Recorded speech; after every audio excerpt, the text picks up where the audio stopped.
because it's absolutely ridiculous. You know what I'm saying? And so all you have is you just got to laugh about it. I saw a guy on the internet the other day who said he used to be your security guard, who said that when you were dating J-Lo, Will Smith and Jada tried to pick her up on a you were going to beat up Will Smith. Is that true?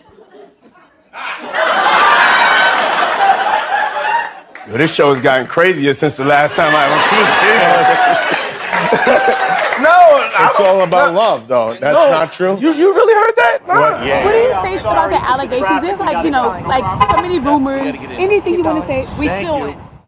You aired that last interview of me tearing Jada to pieces. That was insane. Yes. I felt uncomfortable because I was like, I don't know what this beef is. Yeah. Well, You called her a dope fiend. Yeah, I called her bald-headed. Jada Pinkett Smith has once again found herself at the center of public attention.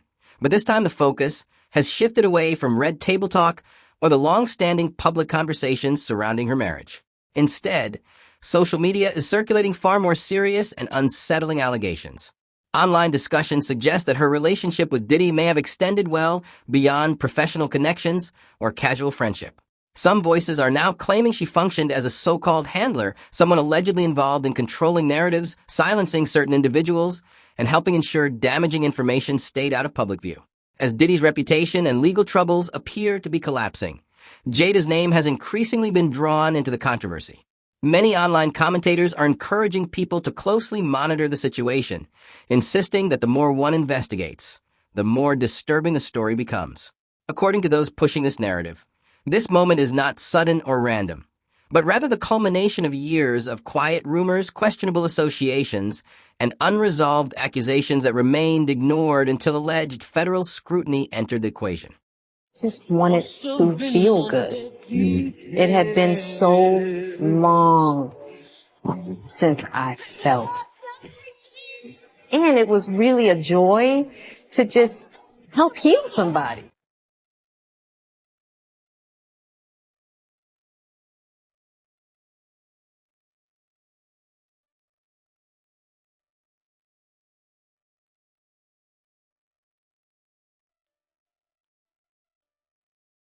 Here, and I'm dropping evidence, period. You said I extorted you. You said as a money shakedown. You said a lot of things about me, and you know that the things that you said were untrue. Let's get into a little bit more of it. Jada runs Will. Right. And it's nonsense. And this is a person that tried a shakedown, a money shakedown that didn't work. We're going to take legal action. As scrutiny around Diddy intensified, online discourse quickly spiraled into full-scale chaos. Much of that shift followed Gene Deal's decision to speak publicly once again. After he began sharing names, recounting past experiences, and revisiting old stories, social media users started revisiting interviews, footage, and public appearances with a drastically different mindset. One of the most significant claims currently circulating is that Jada may not only be facing criticism from the public, but could also be dealing with behind-the-scenes scrutiny. These rumors don't stop with her alone. Will Smith has been pulled into the discussion as well, with speculation expanding to include alleged law enforcement interest tied to names such as Brazier Gray, Jada Smith, and even Jennifer Lopez. J.Lo's involvement surprised many, but according to online speculation, during the period when she was romantically involved with Diddy, he allegedly believed Will and Jada were making inappropriate advances toward her. As the story goes, the tension reportedly grew so intense that Diddy allegedly feared it could escalate into a physical altercation. We were at a birthday party that I think either Matt Damien was giving for Ben Affleck. It was just a little gathering. They was at the Four Seasons. Will Smith and his sister and her husband, we were all sitting on this side of the room. Matt Damien, Ben Affleck, Jennifer Lopez, Puff, Will Smith, and Jada, and they was sitting on the other side of the room. So I know Puff so well that he stood up. When he stood up, he walked and did his arm some kind of way, and then he went like this, and I went over towards him. I know to go over there towards him. So I go towards him, and he said to me, he said, yo, I think Will and Jada is trying to scoop up Jennifer. I want you to stay close because I'm going to snuff them.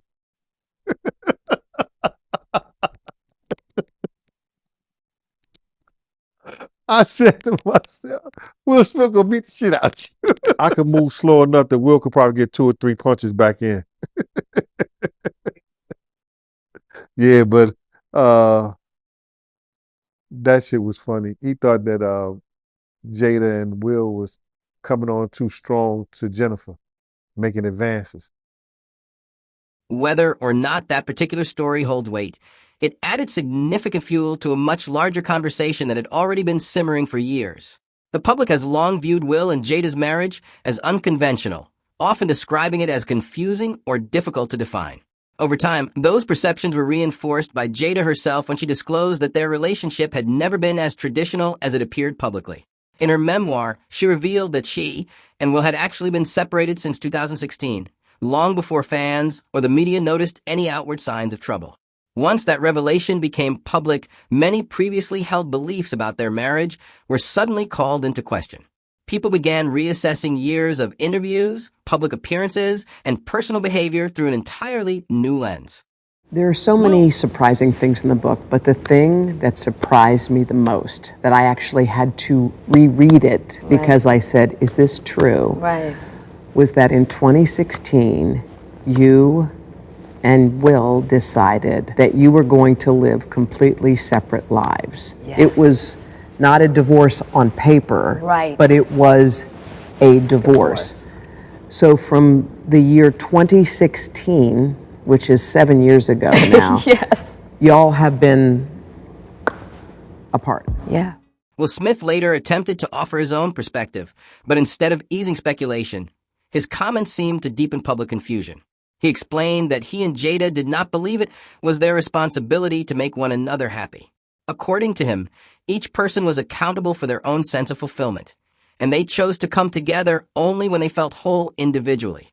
He emphasized that divorce was never part of their agreement and that they intentionally remained connected, even when the relationship became uncomfortable or complicated. The situation intensified further when Will admitted, during interviews tied to his memoir and a GQ cover story, that both he and Jada had pursued relationships outside their marriage. Once that admission became public, online speculation escalated dramatically. Some commentators went far beyond discussions of an open marriage, accusing the couple of engaging in extreme lifestyles, alleged freak-offs, and even causing emotional or physical harm to others. These darker rumors gained traction partly because there was already one confirmed situation the public was aware of: Jada's relationship with singer August Alsina, which she publicly addressed in 2020. It's a situation that I consider private. You just feel like it ain't really nobody's business. Yeah. But now Black Twitter has claimed it as their business. We're going through a very difficult time. Yeah. And we decided. I was done with you. You kicked me to the curb. I was done with you. Yeah. Marriages have that, though. Marriages have that. Yeah, we basically, we broke up. And then what did you do, Jada? Well, I think from there, as time went on, I got into a different kind of entanglement with August. An entanglement? Yes. Yes. A relationship. Yes, it was a relationship. Red Table Talk didn't end with that revelation. Over time, the show developed a reputation for exposing deeply personal and often controversial family discussions. In a later episode, another topic shocked viewers: Jada Smith's mental health journey. Jada shared that during her own battle with depression, she introduced Jaden to alternative approaches to mental wellness. Jaden later explained that his curiosity led him to research plant-based therapies that some believe can assist with emotional healing. In this context, those therapies referred to psychedelic substances. That admission immediately sparked backlash. Critics accused Jada of exposing her child to drugs at an early age. The controversy intensified because Jada herself has openly discussed using these methods and credited them with helping her survive a very dark chapter of her life. Everybody knew that I was very unhappy, but just couldn't figure out why. Because everybody thought how I thought. You've got everything. What is wrong with you? Because I didn't know what was wrong with me either. Because you have to remember, during that time, no one was really talking about mental health. Yeah. Ayahuasca really was that was the turning point. So that in and of itself turned you from the brink of. And I never had a thought again. Now, in saying that, ayahuasca is not for everybody. Yeah. And I want to be very clear about that. You have to really have someone who's very trained to guide you through that. It was a very extreme situation for me, but I swear I'm so grateful that I went through it, because in 4 days, I had 4 excruciating nights, but on the other side, I never. And you never had a thought since then? Never. Jaden did not describe those experiences as casual experimentation. Instead, he framed them as deeply emotional, serious, and transformative, something people turn to when they feel completely trapped or disconnected. He suggested these experiences help dismantle mental barriers tied to trauma, suppressed emotions, and ego. He also stressed that such practices should only be undertaken with trained professionals, presenting them as spiritual tools rather than reckless behavior. Despite that framing, public reaction was swift and deeply divided. Some listeners interpreted his comments as a story of healing and self-discovery, while others focused solely on the substances involved. This divide became the breeding ground for even darker online speculation. Rumors began circulating that Jaden did not simply grow up and move on like many celebrity children. Instead, some claimed he allegedly distanced himself both legally and personally from his parents. That rumor sparked a widespread question across social media. What could possibly drive a son to completely sever ties with his own family? What are you saving for? I'm gonna buy my parents' house. You're going to buy your parents' house from them? From them, yes. Okay. Will they then stay there with you? No, I'm gonna give them a little apartment.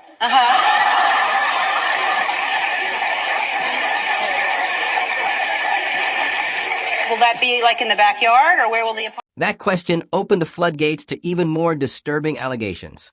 Figures such as Jaguar Wright began promoting a far more serious theory. According to these claims, Jaden may have been attempting to escape alleged abuse occurring behind the scenes. Some went as far as accusing Will Smith of predatory behavior toward his own son, an allegation that remains unproven and highly controversial. What amplified the online reaction was the way people began resurfacing old clips, interviews, and televised moments, arguing that supposed warning signs had been visible in plain sight for years. I sense that there's a distance in terms of affection showing between the general and his son. Absolutely. Is it like that at home or no? Nah, really. We're very affectionate. Well, have you ever We're very affectionate. He tried to kiss me in the Have you ever kissed your son on Thai television before? You're not looking kiss Can my you kiss son. on Thai I television? can kiss my son. Jaden, come on.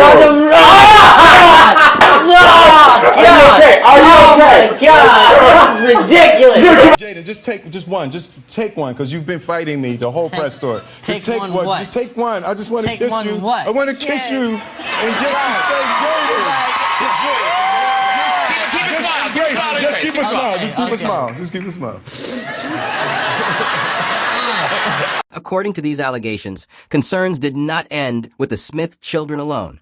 Some online voices claimed the overall household environment was deeply inappropriate. They alleged that personal boundaries were blurred and that other young people were exposed to situations that should never have been normalized. This is where another shocking figure entered the narrative, an individual described as a former close friend of Will Smith. This person allegedly accused Will and Jada of targeting young men, cultivating an unhealthy environment in their home, and exposing minors to experiences no child should ever encounter.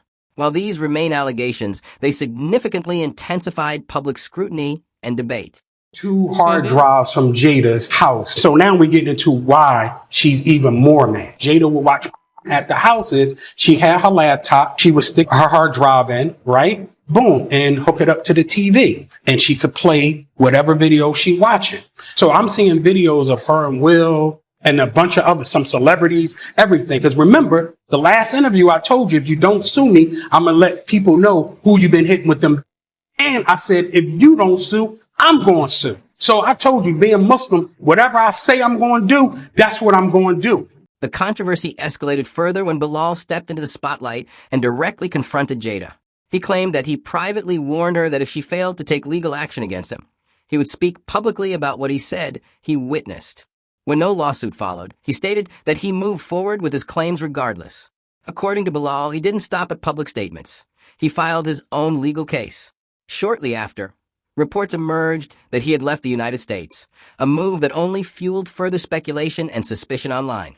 You called her a dope fiend. Yeah, I called her bald-headed dope fiend, without question. I told her she better sue me because she said to TMZ when they asked her when she left the Breakfast Club. Yes. She looked. They was like, well, what do you got to say? And she was like, we're suing. And I was just like, okay. Right. That's been about 2 years. Yeah, and we haven't gotten a lawsuit yet. No. Anything you want to say? We suing. I know that's right. Bilal went on to accuse Jada not only of dishonesty, but of reacting out of fear rather than truth.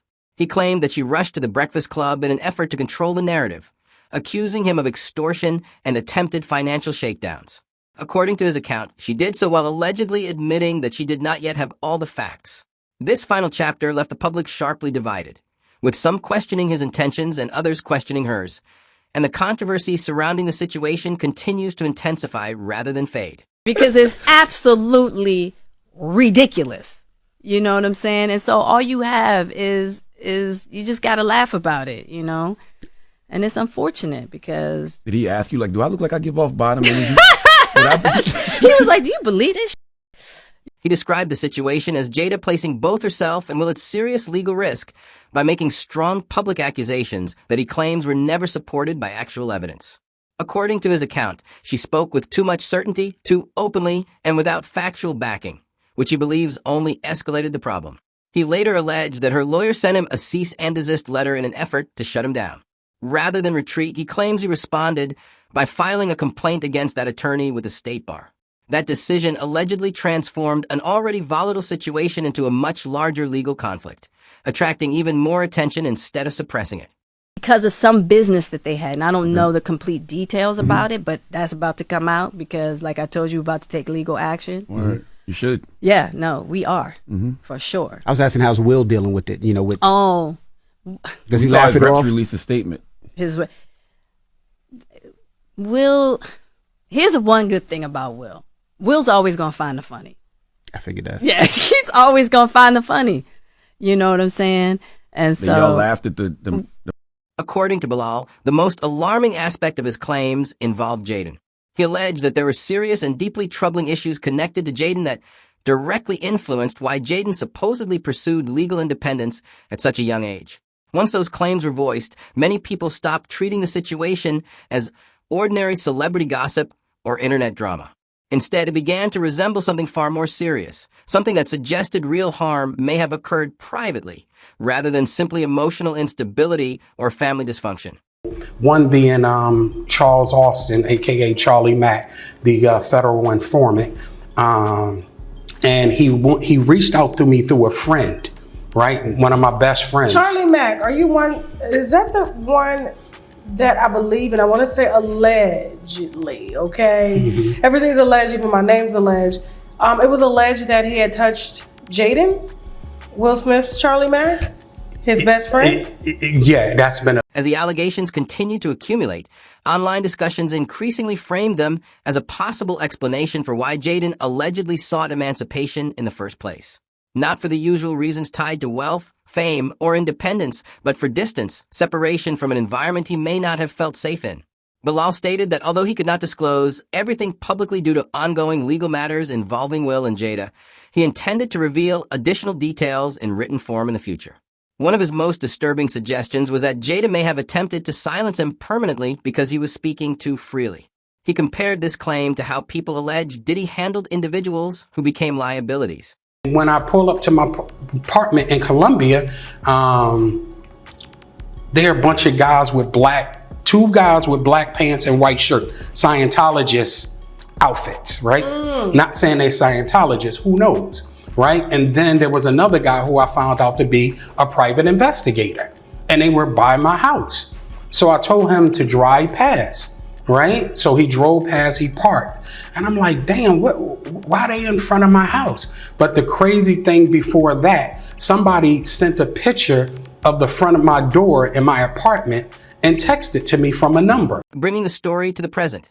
With Diddy now incarcerated and facing serious charges, public scrutiny has expanded significantly. Attention is no longer focused solely on him.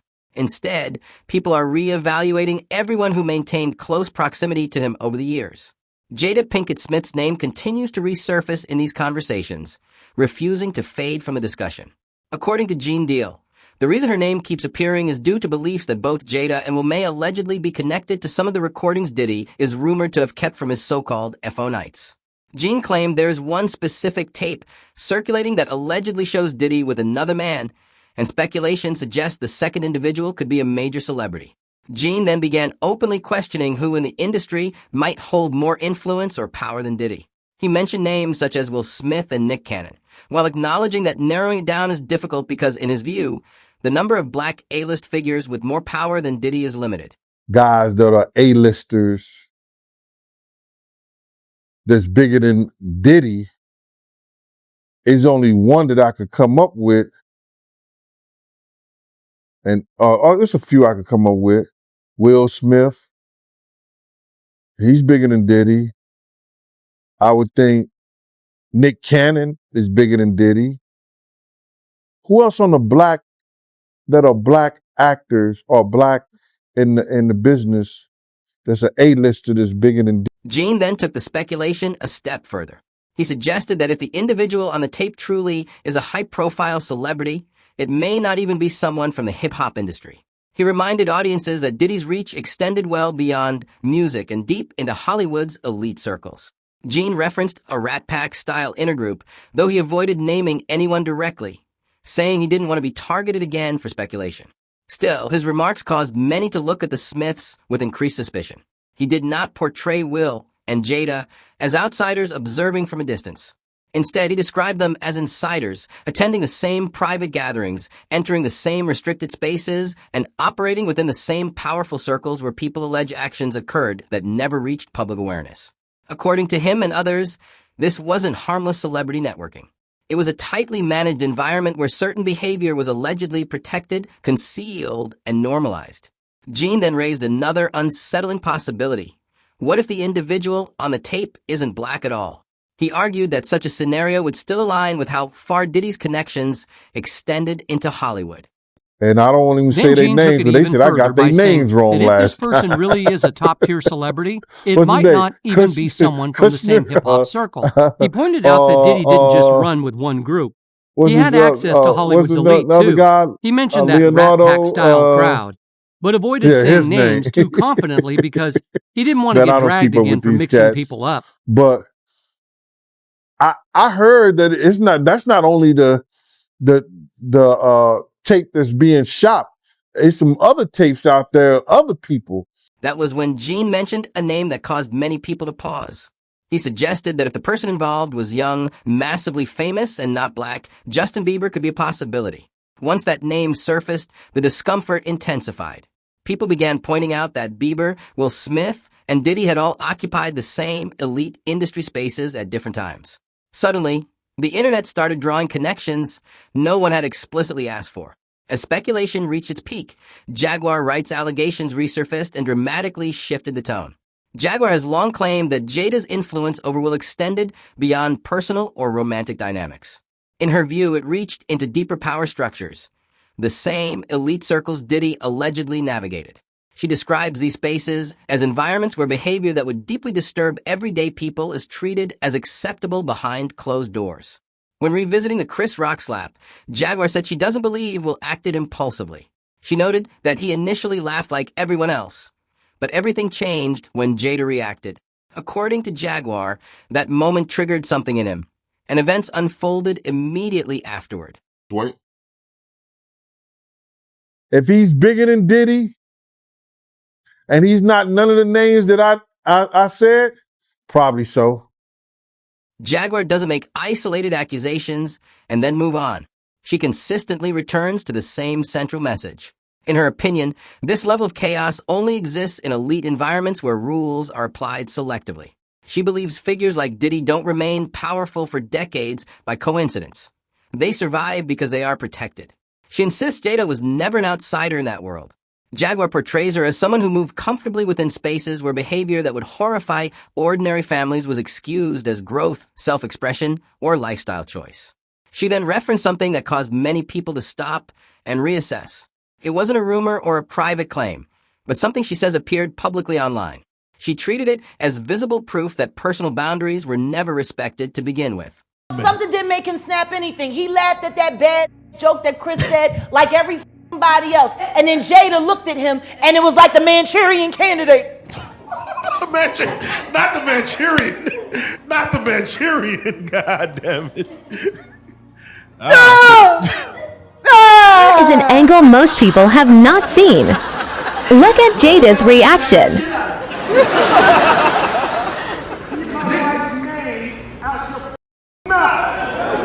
Wow, dude. Yeah. It was a G.I. Janger. Keep my wife's name out your mouth. I'm going to, okay?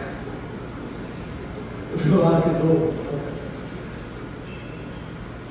That was the greatest night in the history of television. Okay. So we are here. Y'all know what happened to me. Getting smacked by Suge Smith. Everybody knows. Yes, I've got smacked in the Oscars by this mother. And people like, did it hurt? It still hurts. But I'm not a victim, baby. You will never see me on Oprah or Gayle crying. Never gonna happen. I couldn't believe it. And I love Men in Black. No. I love Will Smith. I have rooted for Will Smith my whole life. I root for this. Okay? And a lot of people go, Chris, how come you didn't do nothing back? How come you didn't do nothing back that night? Because I got parents. That's why. Because I was raised. Okay? And you know what my parents taught me? Don't fight in front of white people.